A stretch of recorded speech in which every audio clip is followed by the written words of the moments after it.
Hi, this is John Delancey, and you are listening to the Geekcast Radio Network.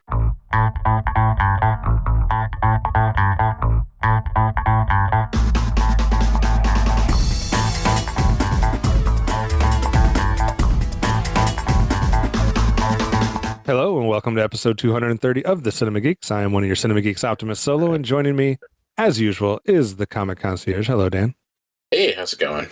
It is going well. We are back at it to put a bow, no pun intended, it's Christmas time, on our Cary Grant Retrospective. Dan, we've covered 8 films in this specific retrospective. We had covered 4 films previously in the Hitchcock Retrospective, which won't necessarily count for what we're talking about today, but that gives us 12 total films that we've seen of Cary Grant. So today we're going to kind of break it down, give you our thoughts on his best performances, the best movies we saw in this 8 film series, as well as maybe some leading ladies that appeared in some of his films, some best supporting characters, and then a kind of a hodgepodge potpourri, you might say, of funny moments or lines or scenes that we remember, and then just kind of tie it all up at the end with what we think of Cary Grant as an actor and as his body of work, like what is his legacy and what kind of defines him as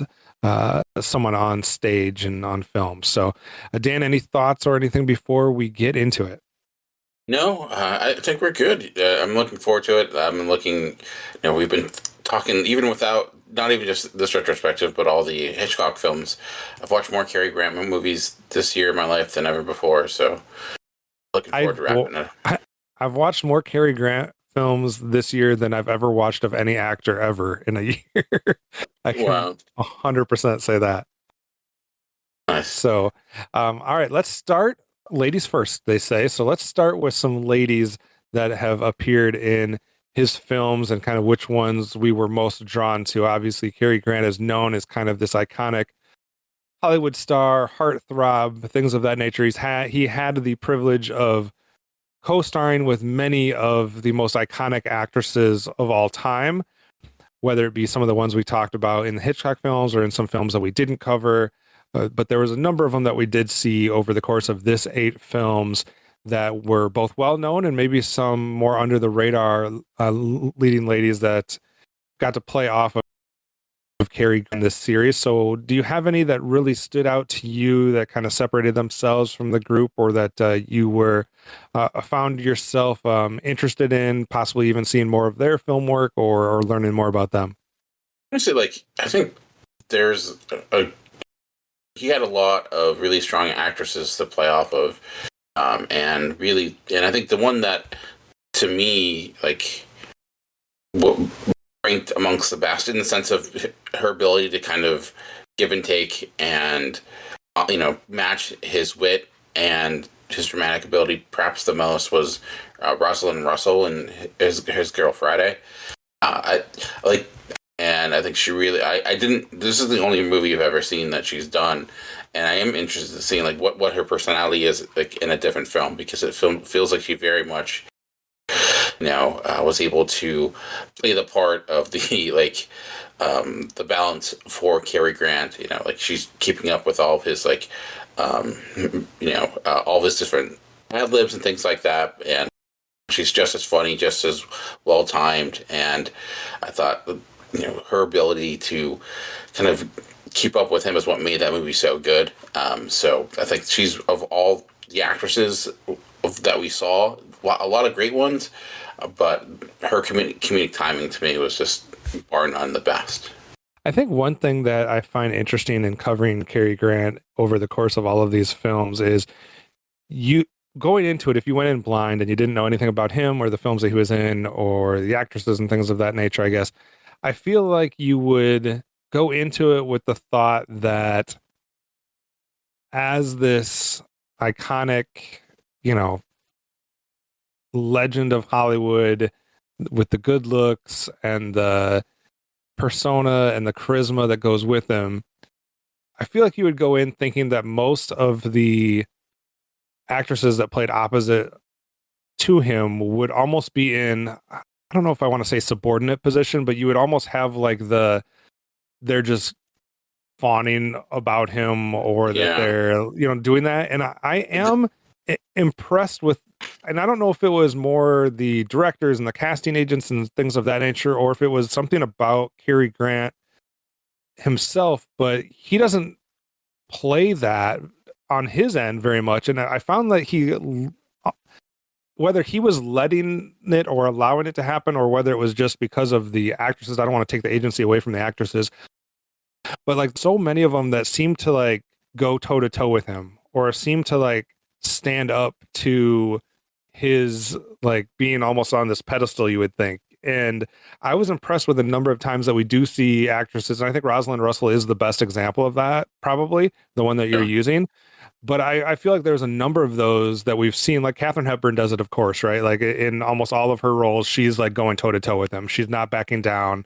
She's giving it right back to him. I believe we see it in a number of films, and I was surprised going throughout this whole thing of how many times like the actress is just like she gets the assignment and she's right there ready to like do it and to not back down. And I thought that was somewhat refreshing going through this. What do you think?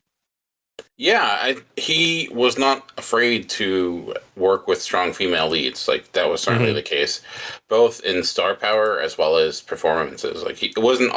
I think he understood the importance of having a strong co-lead. Like it couldn't just be him. Like having that duo was just as powerful as him being just the leading star.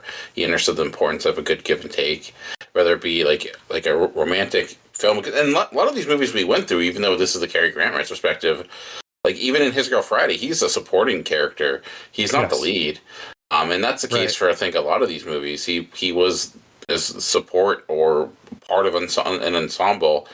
He was probably the top build, but he wasn't necessarily the focus of the movie. And I think, partially because he knew that a little can go a long way, and certainly, obviously, I think the end product bears that out.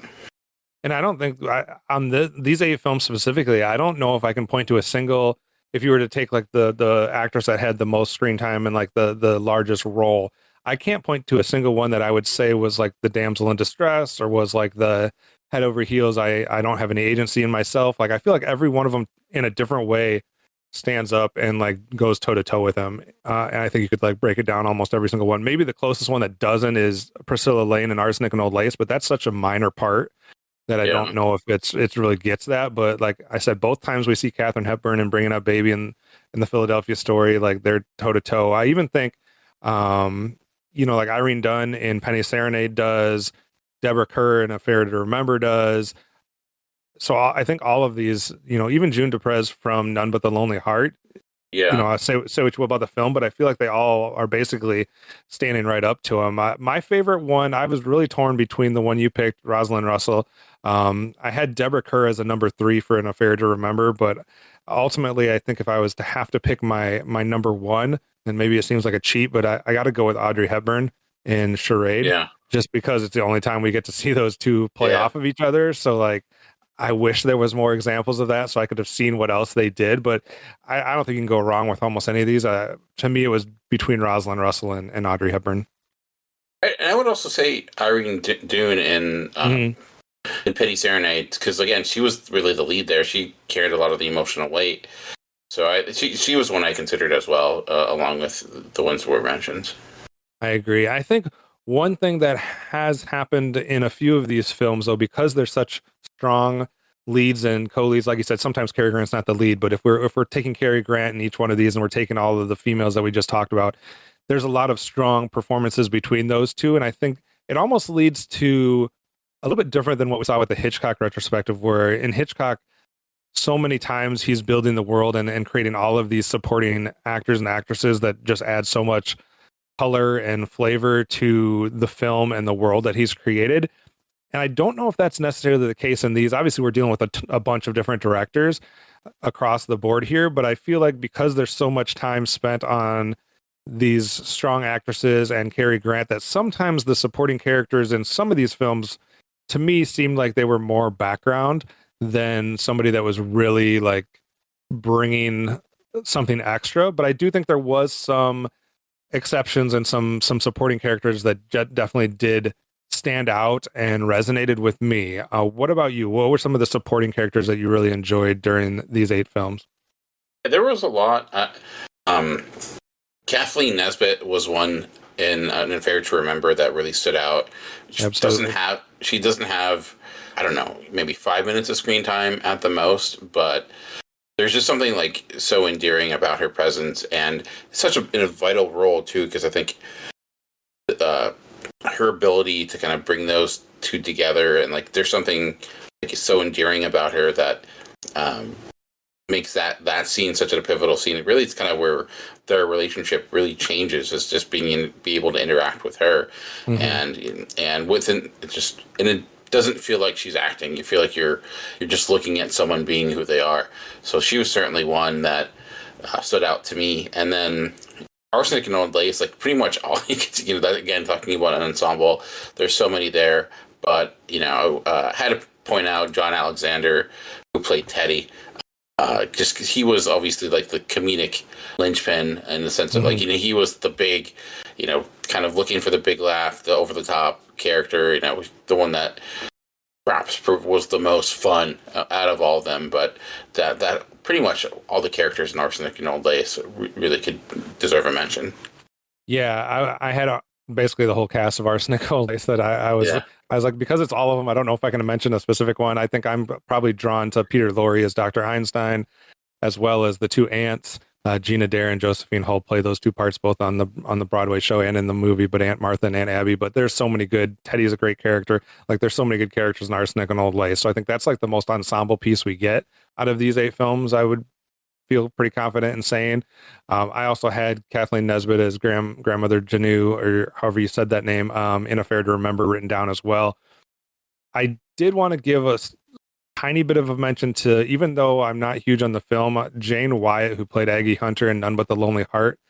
I thought that character was just kind of a refreshing, because a lot of times, especially in some of these types of films where we're dealing with, a lot of these films deal with the subject of marriage and divorce and affairs and things of that nature. So you get a lot of this like shrouded in like, not mystery necessarily, but people that are dancing around their true feelings. And Jane Wyatt's character in None But the Lonely Heart is the opposite of that. Like, she is just a breath of fresh air. I'm going to tell you exactly how I feel. I don't care what your response is. I'm going to be honest with you, and it is what it is. Take it or leave it. So I really enjoyed that. But my favorite supporting role in probably these 8 films would Okay. be Buchanan, who played Applejack Carney in Penny Serenade. I thought he was just a lot of fun, and I don't know, that film needed him. Yeah. So I think he was more important to, you could say the same thing for Kathleen Nesbitt, right? Like, that film, because she was really a turning point, like you said, for Deborah Kerr and Cary Grant in An Affair to Remember. But I feel like with the seriousness and the drama that Penny Serenade has, and the touchy subject matter, that a little tiny bit of comedic presence from Edgar Buchanan was very much needed for you to like survive watching that film. Yeah. I'm not saying it's like a terrible film and you shouldn't watch it, but I'm saying like sometimes in a film like that, you need like to catch your breath every once in a while. And I thought that he did a great job providing that opportunity. Yeah, it's a great call out. That his presence was certainly needed. Like, he provided so much heart in that movie. He like felt like the best stand-in dad in a way. Like, he just like the scene of him changing the diaper and stuff like that. Like, anytime he was on screen, it was a nice relief. So that's a really good call out. Right. So those were some of our favorite supporting characters. Before we get into maybe some funny moments that we like or remember, or lines or different things of that nature, I was wondering, Dan, if you had, there's 2 different ways to look at these films, right? We can look at the overall movie rankings, which I think we'll save for last, but you can also look at Cary Grant performances, and that ranking may or may not be different than the overall movie rankings. Do you have maybe 2, 3, 4 performances that really stood out to you from Cary Grant? Because we talked about the fact that he's only ever nominated for the 2 Academy Awards, right? And that was for Penny Serenade and None But the Lonely Heart. So if you were able to like go back and say, forget about whoever he was competing against in any of those given years, whatever movies came out, we're not going to look at that. But if you were just to look at his filmography in these 8 films, is there 2 or 3 films or 4 films that you feel like he was most deserving to get some sort of recognition for his performance? I do think he was great in Penny Serenade. I do think he was deserving of the Oscar there because he, it in a way you could easily point to it as like Oscar bait because it's this, film about loss and losing a child, and it seems like a obvious, dramatic turn for him. But he's also really good in it. But he also has moments where he can shows that comedic side of him really well. So I think if you're just giving the best kind of performance of him as an actor, that's typically the movie I go with, and I would say Penny Serenade. I think the movie I think of first when I think of Cary Grant is probably His Girl Friday. I think that is just him doing his vaudeville act. I mean, you can say that of Bringing Up Baby, either of those two, but like his just like the quick one-liners, the him kind of commanding the scene. That to me is like probably my favorite comedic performance he's done. So those are the two that I tend to go to. I think too with His Girl Friday and his performance in that one, I feel like the movie best fit like his level of humor and his timing and things of that nature, which is I think one thing that I would use to separate in my head how I separate His Girl Friday and Bringing Up Baby. Like nothing against Bringing Up Baby, but I think like that was like playing the tape at like 3 times speed versus like a normal speed. Like I felt like that was almost going too fast and too like unhinged for him in a way. I mean, I think he was great in it, but like I think His Girl Friday is like that right amount of speed and craziness, but not too crazy. And I think it just allowed him to like hit a sweet spot when it came to all of his comedic one-liners, his quips, his timing and stuff like that, which I think it served him really well. I think that's one of the best examples of his comedy and the film blending together and just giving him the perfect opportunity to just kind of like flex that part of his skill set. Yeah. I totally agree. I'm 100% on board with Penny Serenade being one of the ones that he got the Oscar for. I think there's some very moving sequences in there. I think there's some real, authentic aspects when they're first, dealing with a newborn and trying to figure things out. I think that's totally nails it on the head for what almost any parents to their first child are going through and trying to figure out. And I think you also do get some dramatic sequences, like his whole speech in front of I don't know if it was a judge or whoever it was that he was trying to make a case for being able to keep the child and things of that nature. I think that was like some of his best dramatic moments that I've seen out of him so far. So I definitely agree. I do think that the combination of his performance in An Affair to Remember and Charade both give him, whereas His Girl Friday really gave him the chance to do the comedic thing, I think Charade and An Affair to Remember also give him a chance to do some other sides of his personality and other sides of his acting. Like obviously Charade, you get a little bit more of the James Bond-esque tones. You still get the one-liners, you still get the quips, you still get the very witty dialogue back and forth between him and Audrey Hepburn, but you definitely get the James Bond-esque. And then I think An Affair to Remember really gives you like the romantic / I'm going to make you fall for me type side of him as well.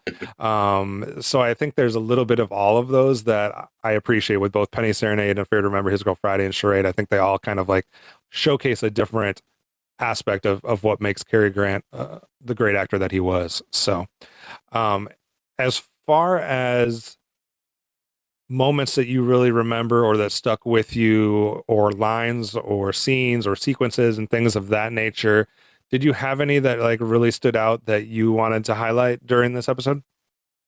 I think the regarding lines are just the one scene that you mentioned with him in Penny Serenade giving like the speech of trying to appeal to the judge regarding like why they should keep this child. I think is certainly like one of his best written and like performance scenes.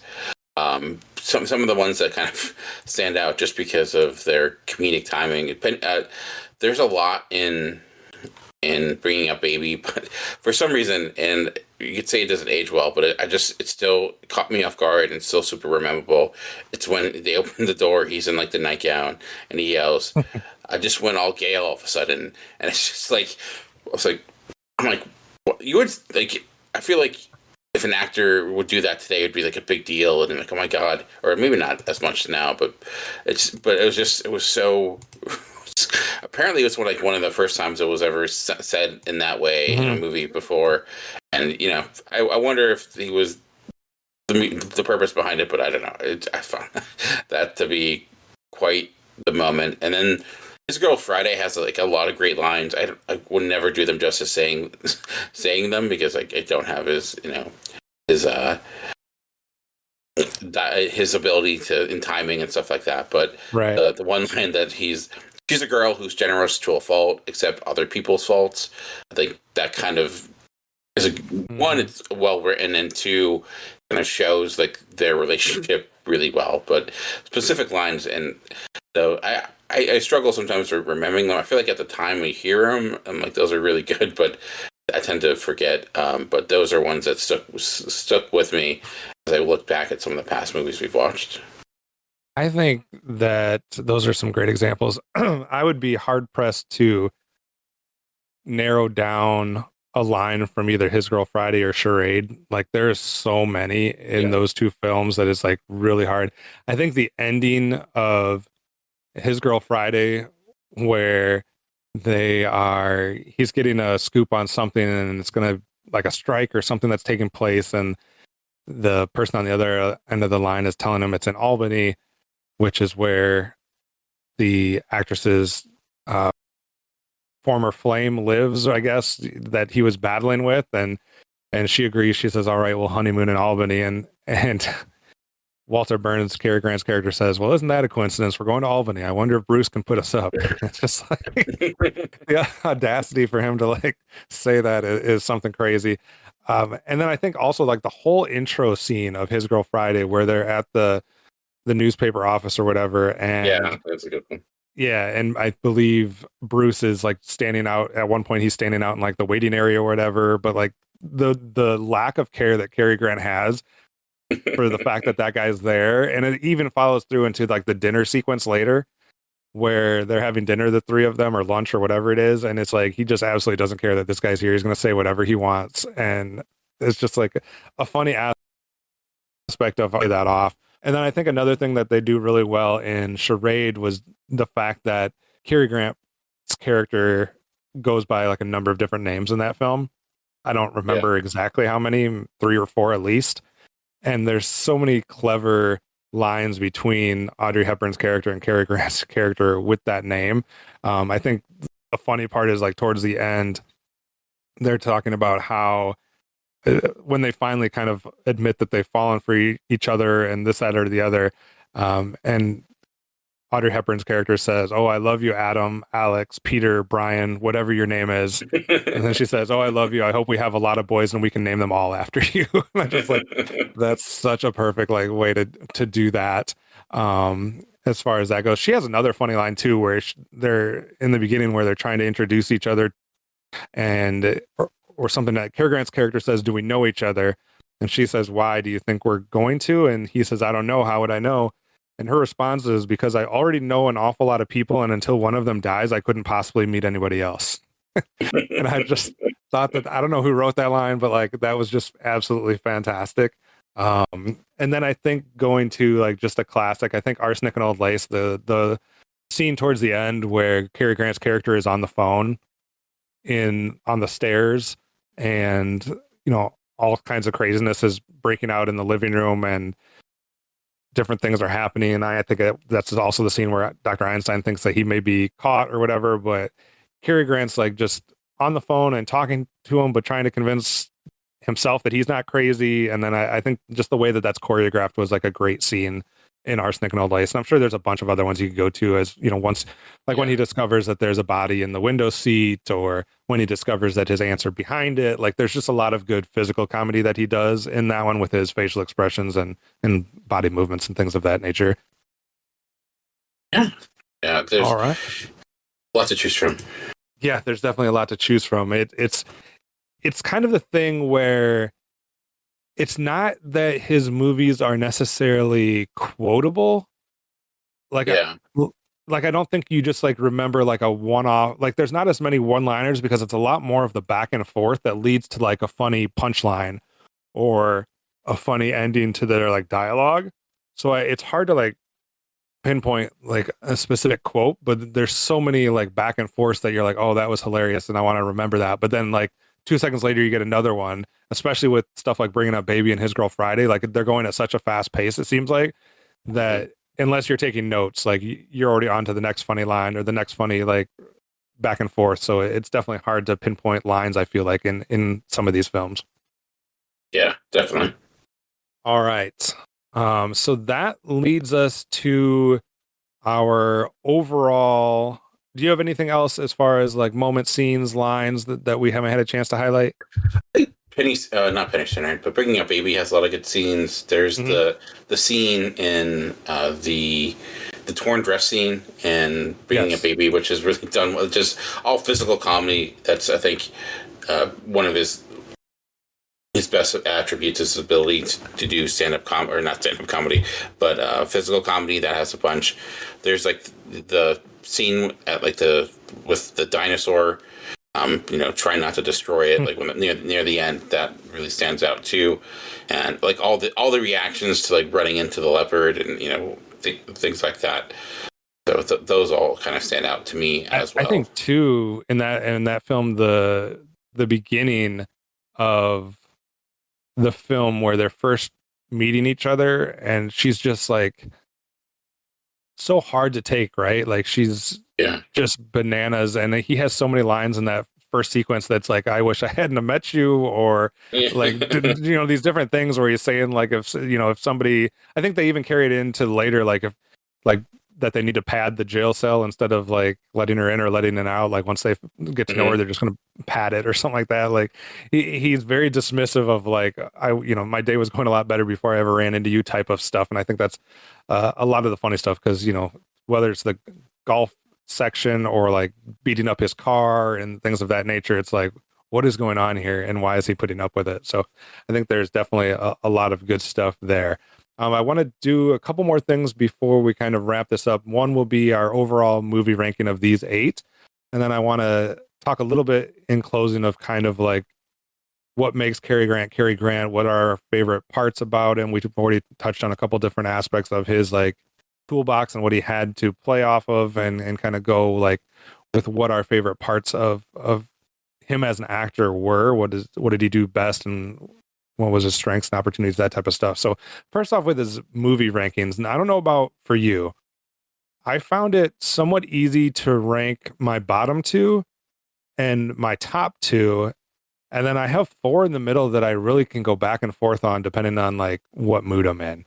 How was the chore of ranking these films for you? Very similar. I think my top 3 are pretty set and my bottom 2, but 4, 5, and 6 are really kind of even for me. But well, let's start with the bottom 2 and see if we line up on this one. I honestly I just switched these. I had flip-flopped and I just switched it before because I was like, no, I think this is the right order. So this shows you how back and forth I've gone with these. But at number 8, I had None by the Lonely Heart. I'll keep it short because we did a whole episode on it.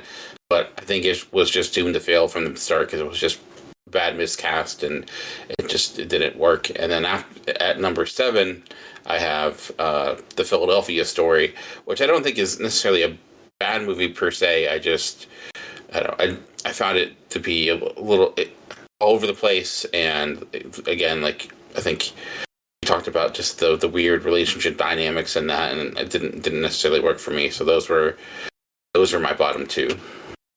Okay, well, so far we have linked our brainwaves and thought the exact same because I also have None But the Lonely Heart at 8 and The Philadelphia Story at number 7. I know a lot of people will probably question us having The Philadelphia Story so low, but I do feel like the more people watch it in modern day, the less I see people going crazy about it.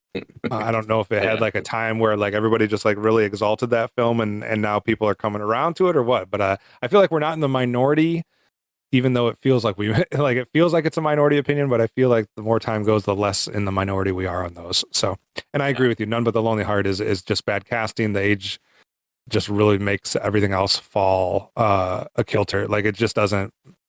It ruins so many of the dynamics in the film of him not being the right age that he should have been to play that role. Yeah. All right. And then for the next two, and then like after that, those are two movies I ultimately didn't like that much. The rest are movies I would recommend and end up enjoying, just to lesser degrees. At 6, I had Bringing Up Baby. Again, I thought it was, it was very funny and enjoyable, just kind of light, and it didn't have much to it beyond that. So that's why I have it a little bit lower at number 6. I am really, I really struggle with my 3 through 6. That's for dang sure. Because I feel like each one of them highlights something different, and I'm not sure which way I should go. And I want to make sure that it's not just a personal bias that's going into one of these, in which I appeared in the play and I know the play very well, but I don't want that to be the reason why I rank it high. But on a different day, I could have this at number 4, number 3 out of these 8. But I have Arsenic and Old Lace next at number 6. Like I said, only because I'm trying to make sure I'm not voting out of bias. I understand. Well, I'll get to that later. So I want to have as much bias, but at 5, I have An Affair to Remember. It's just a classic Hollywood. It feels like I said, it's like your mom's favorite movie, which isn't, I mean that as a compliment to it. We got to see, as you mentioned, a little bit different side of Cary Grant here. It's just romantic with a capital R, but not as comedic. So again, not does it have to be. I enjoyed it. It just wasn't. It didn't hit me as like hard, and I wasn't as. I didn't have it as good of time, or it didn't have that emotional impact of some of his other films. So that's why I had it at 5. Makes sense. I will have one that you already talked about at my number 5, and that is Bringing Up Baby. I believe like this is the first one we watched, right? Out of this group, I think it was the first one. Yeah, Bringing Up Baby was the first one. Yeah, and like we said when we talked about it, like this is the wheels are off of the coaster, like it's unhinged crazy, and like I don't know if it like out of all of these 6 through 1, I would recommend to anybody. I could see some people not going for Bringing Up Baby though. Like I could see it not working for some folks just because of like how fast it is going. But I enjoyed it. I just think if I'm going like straight up slapstick comedy, I'm going to rank this one lower than another one that's going to come up later. So that's why I kind of found a spot for it here at number 5. At my number 4, I have one that you mentioned already with Arsenic and Old Lace. This is one I watched before. I think it was one we both watched before coming into this. And I loved it beforehand. I still really love it now. It's like we mentioned, that cast is incredibly great. You could argue that Cary Grant gets a little bit over the top. He even argued that himself.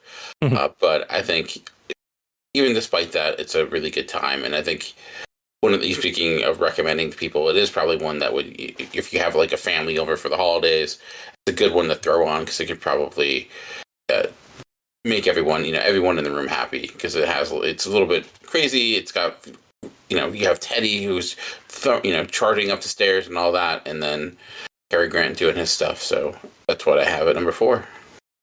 Right. If I didn't struggle with 6 and 5, I'm definitely struggling with 4 and 3. So I think for 4, I'm going to stick with how I have it here on my Excel spreadsheet. And I am going to go with Penny Serenade here at number 4. I think this is definitely a film that he deserved to get the Oscar for. I think that this is clearly some of the most dramatic stuff that I've seen him do at all. And I am currently at 27 Cary Grant films that I've seen this year. Wow. So even out of the other ones that we did not cover in the 12, during the Hitchcock and the 4 there and the 8 here, which equal 12, like there's another 15 I've seen. I still don't think I've seen maybe one other film that is as dramatic as he gets to do in a completely different way, a different type of drama. But so like, I definitely appreciate what we get from him in that role. And like I said, Irene Dunne is great in this. This is one of my favorite supporting characters with Applejack Carney, played by Edgar Buchanan. I think one thing that I will hold against Penny Serenade a tiny bit is the ending. And I understand why it had to be done how it was, but it did come across as a little, the word cheap comes to my mind. I don't know if that's the best word, but like, or too neat, maybe too neat and clean at the end. So like that holds it back, I guess, if I'm trying to like find something to divide it with one of these other films that I also really like, I guess I'll use that. So Penny Serenade is my number 4. And Penny Serenade's my number 3. And I like a lot of what you said. I actually was like, I worried about that movie going into it because I'm like, oh, this is the movie he's nominated for an Oscar. I was ready for it to be kind of dry and just to the point where it was like almost unwatchable, like almost like homework. But it wasn't that. It certainly was, more on the serious side. Certainly had some really dramatic and obviously some like devastating moments within that. It's certainly a film about tragedy. But I thought it was still well balanced and well made. I love the the use of the actual like record and how it transitions from different scenes, and the framing of it I thought was done well. Being able to kind of go through this life and how music played a role and utilizing those musical cues throughout. So I do agree with you, like that the ending is probably one element that is probably the weakest point of it. Again, I think probably at that time was the only way they could get it made was having an ending like that somehow has people go home a little happy. But despite that, I think it's still its ability to approach rather challenging topics, especially for that era, is pretty impressive. And as mentioned, Cary Grant, like it's what I consider his best performance overall. So at a 3. So for my number 3, it's one that you've already mentioned as well. This is where I will slot in An Affair to Remember. I do think that if I was ranking these based on my own personal, like what I want to see Cary Grant do and what I'm going to get the most enjoyment from, I don't know if I would rank this number 3, but I am not a female. And like, I feel like I gotta give some love to like what to me feels like the most straight up romantic performance that we got out of these 8 films from Cary Grant. In this one, like you have Cary Grant and Deborah Kerr on a cruise ship.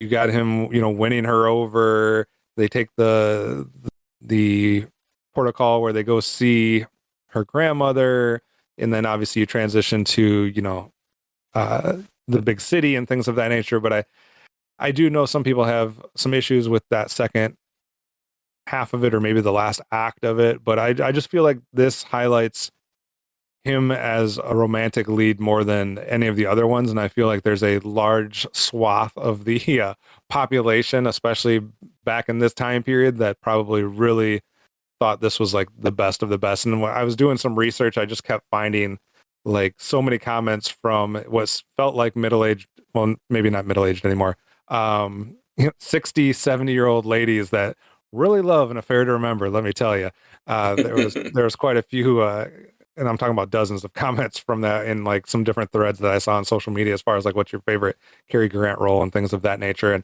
I don't know, I liked the playing off of those two. Maybe I'm just a sucker for something set on a cruise ship, because I feel like that's one of my happy places. So I don't know. An Affair to Remember for me gets the number 3 spot. Nice. No, like I said, there's a lot to love about the movie, and I think I could even see enjoying it more on a second watch. But yeah. So now I'm curious if our 1 or 2, or I think they might be flip flopped. If I'm thinking my number 1 is your number 2, and your 2 is my number 1. It was hard, but good, like because like I said, these two, I could feel like I could probably go either way. But at number two, I have Charade. Like we mentioned, it's like the best James Bond movie that's not a James Bond movie. The chemistry in that film is so amazing. Cary Grant and Audrey Hepburn. Like Audrey Hepburn is so good in that. Like she really holds her own. And the cast overall, Walter Matthau, um, has I mentioned like its trailer is like this shows a blender of like comedy, romance, action, and it does. It is that movie that has a little bit of everything and works really well. It this was the first time I ever watched it, so it had a little bit. So His Girl Friday had a little bit of edge because that's a movie I've already loved going into this. So that was my favorite going in. It still remains my favorite. But Charade, back to this is the first time I've ever watched it, and I feel like watching it again will probably just increase my enjoyment of it. But I had that at two, and then His Girl Friday I had at number one. I just love that movie. It's to me one of the funniest movies ever made, and it remains that way. So I'm guessing yours just flip flop, but maybe I'm wrong. For me, I don't know if I can even call them 1 and 2. Like for me, this is like one A and 1B, right? Like I don't. There's such a fine line separating these two films, but you are correct. I have His Girl Friday at number 2 and Charade at number 1. I had His Girl Friday at number 1 throughout this. It was like the second. Was it the second movie we watched? Yeah, I think. Yeah. I think it was the second film we watched, if not the third, and it was in the number 1 spot the entire time because we didn't cover Charade until the very last film. That was the 8th film we covered. So His Girl Friday was in the number 1 spot the entire time. So maybe it's recency bias that then Charade came in that 8th film, and I was just like, I fell in love with that. I don't know if it's the Audrey Hepburn factor. I do know there's some crazy stuff, like maybe some of the stuff with the 3 amigos that are playing the quote unquote bad guys is a little out there and whatnot, but like that's what James Bond stuff was too, right? Like a lot of that stuff was kind of crazy and out there as well. But it literally comes down to me between yes, I love Rosalind Russell, and she definitely goes toe to toe with Cary Grant and like all of that, and I'm there for that. But I think some of my favorite parts of His Girl Friday are more Cary Grant centric, where he's just doing his one-liners, doing his quips, acting like Bruce or whatever his name was isn't even in the building. And then there is a sequence in His Girl Friday where we kind of go away from Cary Grant for a while, and we're dealing mainly with Rosalind Russell and the other news reporters and things of that nature. And to me, like, I guess I don't know, when I was trying to decide which one should go first, I'm like, I get more Cary Grant in Charade than I do in His Girl Friday. I don't know if that really should matter.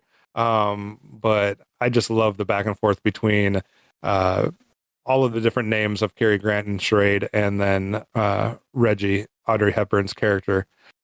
But to me, like, whichever one I've watched more recently would probably be the one I rank higher.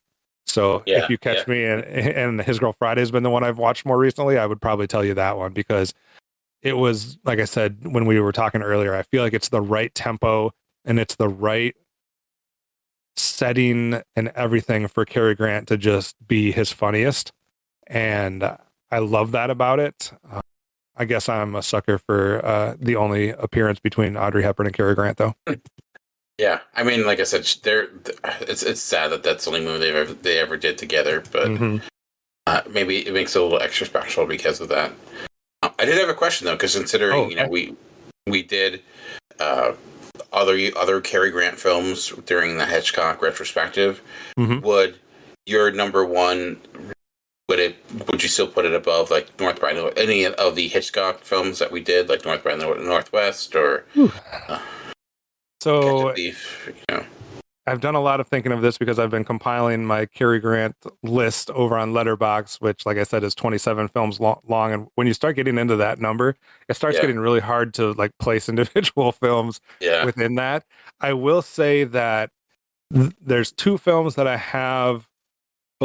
So take None But the Lonely Heart and The Philadelphia Story out of it, because those are like my bottom 2 in this set of 8. I have all of the other ones ahead of Suspicion and To Catch a Thief. So I have all 6 of the other films we covered in this part ahead of those 2 Hitchcock films, To Catch a Thief and Suspicion. I think where it gets hard for me is when you bring in Notorious and North by Northwest, because I really loved those two films.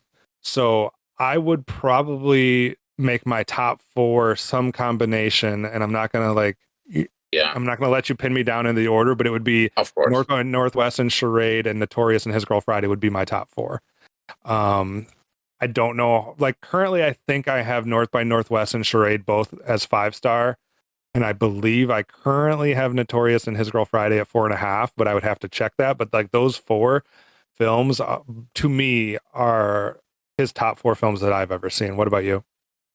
I think His Girl Friday would still remain number one for me. Mm-hmm.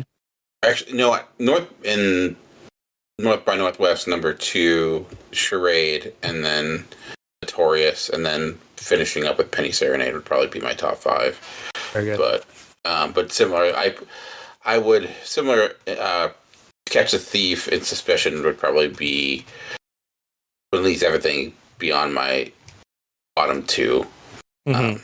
So maybe To Catch a Thief higher than Bringing Up Baby. Maybe. Okay. I don't know, but it's debatable. Right. It's almost like you got to get to a point, then you have to have a new series, and you just watch these these top ones and try to like really make some distinguishing aspects of them. But I will say, like, I would highly recommend, like, if you're interested in any of these films, if you've been following along with us, there are plenty of other films of Cary Grant's that you can check out. And I have found more than not that most of them I have enjoyed, at least to the point where I don't regret watching them and things of that nature. Like, I feel like there's 6 or 7 films that are towards the bottom, like let's say a half dozen that you probably don't need to watch. And then I feel like there's about another 10 that I would put real close to, I still have, Penny Serenade, Arsenic and Old Lace, Bringing Up Baby, and Afraid to Remember, To Catch a Thief, and Suspicion ahead of them. But there's like another at least 8 or 9 films that I really have enjoyed that I have watched since then, including The Talk of the Town, The Toast of New York is really funny. That's another one where Cary Grant's not necessarily the lead role, and it's 3 con artists that are kind of teaming up to do some craziness. And then it has been one film that I've watched that I actually currently have at my number 5, which is right after North by Northwest, Charade, Notorious, and His Girl Friday. So, and I may be alone on this one, but this is also another one where I feel like it's a little bit more of some of his dramatic aspects come into it. And I didn't know this film existed, but I would call this like the grandfather of all submarine warfare films. And that one's called Destination Tokyo. Okay. There is some maybe politically incorrect language here and there because this is happening during a different time and place. But I really enjoyed it. There's not a single female in the film, I don't believe. So I don't know how many Cary Grant films you get where there's no females in the film, but this is one of them. So I would highly recommend at least checking that one out. But you really can't go wrong so far. I mean, I still have probably 17 films on my list that I still need to watch because I'm just trying to be as completist as possible with this for some reason, because that's how I am. But there's only been, like I said, I have 3 ranked lower than None But the Lonely Heart. So I would avoid those. And those are titled She Done Him Wrong, Once Upon a Time, which is about a dancing caterpillar. And I don't think I need to say anything more about that one. And then Gunga Din, I was not a big fan of it. That's another war film that I felt like was pretty awful. But as far as Cary Grant goes, like, do you have a favorite aspect of his? Because we've talked a lot about, he has the clever dialogue, the quick one-liners and stuff like that. He has the physical comedy where, whether it's acrobatics or facial and physical expressions and things of that. We have the James Bond, cooler than the other side of the pillow aspects. You have the romantic side. You have some of the drama that we get in something like Penny Serenade. Do you find like he's best when he leans into one of those more than the other, or do you like it when he blends a few of those together in a role? I think it's the blending tends to work the best. I think, we see a little bit of all those different elements. Or I think what's good about him, honestly, is that he can fit himself to fit what the role's calling for. Like we mentioned, obviously not part of this retrospective, but with Bride Northwest, like if that was the only Cary Grant movie you've ever watched, you wouldn't categorize him as a comedic actor. He doesn't really use comedy at all within that role, but it doesn't really need to. And it's one of his better performances. So I think what's really good about him is I think he has a confidence to him that is very apparent, and even if he was faking it, who knows? But I think that, as we talked about, having being willing to work with strong characters and making that he doesn't always have to be the star in the scene. I think he's very generous as an actor in that sense, at least looking from the outside in, and that's I think one of his best attributes is. He's a really good reactor. Like his face is always, like when within a scene, like he's always, I think, listening, and you always know what is on his character's mind all the time. So I think that's kind of his best ability. And as generic as it sounds, he just has that it factor. Like he feels like For sure. he has that star quality that is undefined, like you can't really define it, but he certainly has it.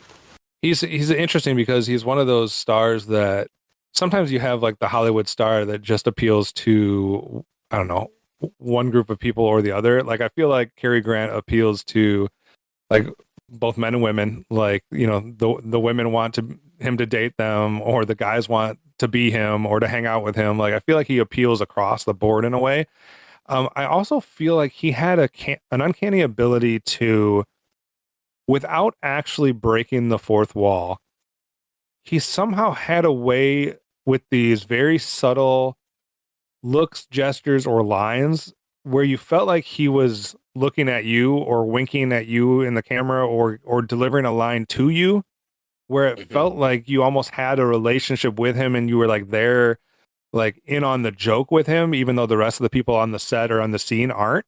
And but without making it like so obvious that it's like something where you're just completely timing out and looking at the camera and talking to them. Like he did it in such a subtle way that I really appreciated. And then I think something else that you were kind of alluding to as well is when you get like these super known actors, especially back in this time period, like the Rhett Butler, I don't know, is that like some of those like just bigger than life characters. I think this is something that both Cary Grant and to a point I think Jimmy Stewart does as well.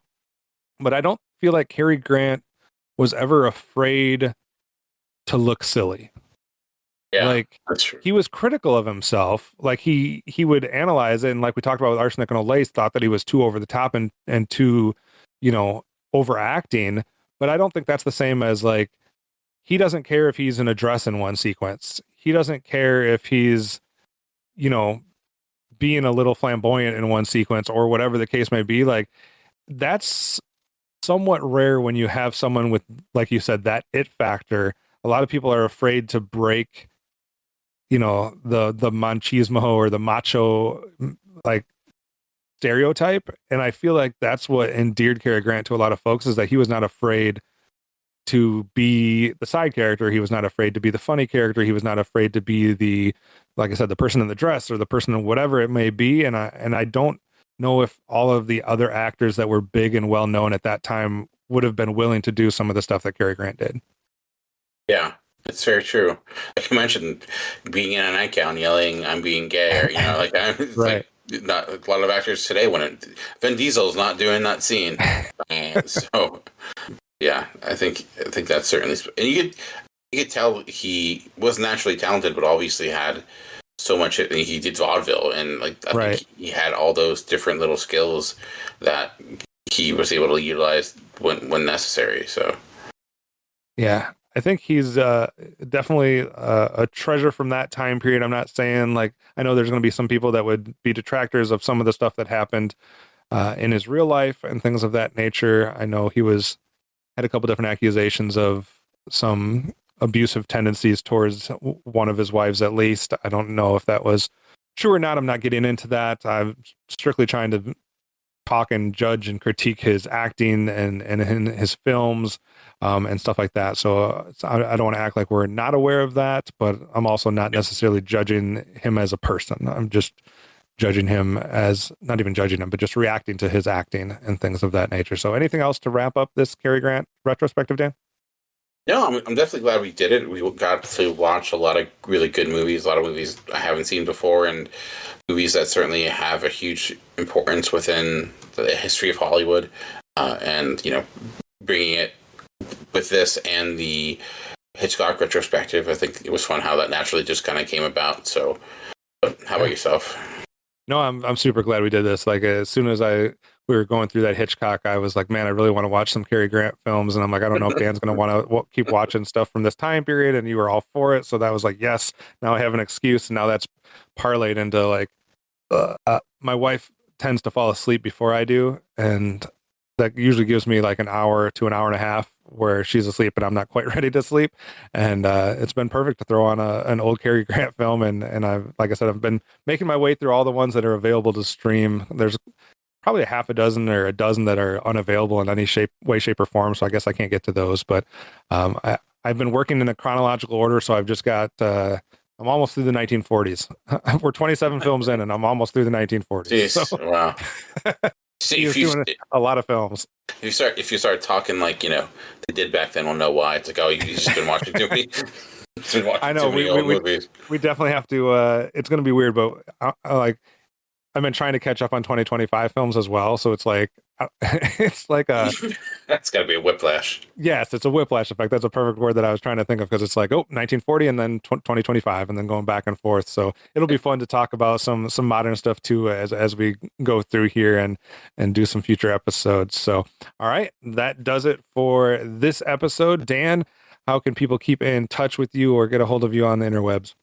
I just search Comic Concierge. I'm on all those social media platforms. You can search me out at Optimus Solo or search the show out at the Cinema Geeks or the Cinema Geek cast. And that does it for this episode. Tune in next time for another chance to listen to more of the Cinema Geeks.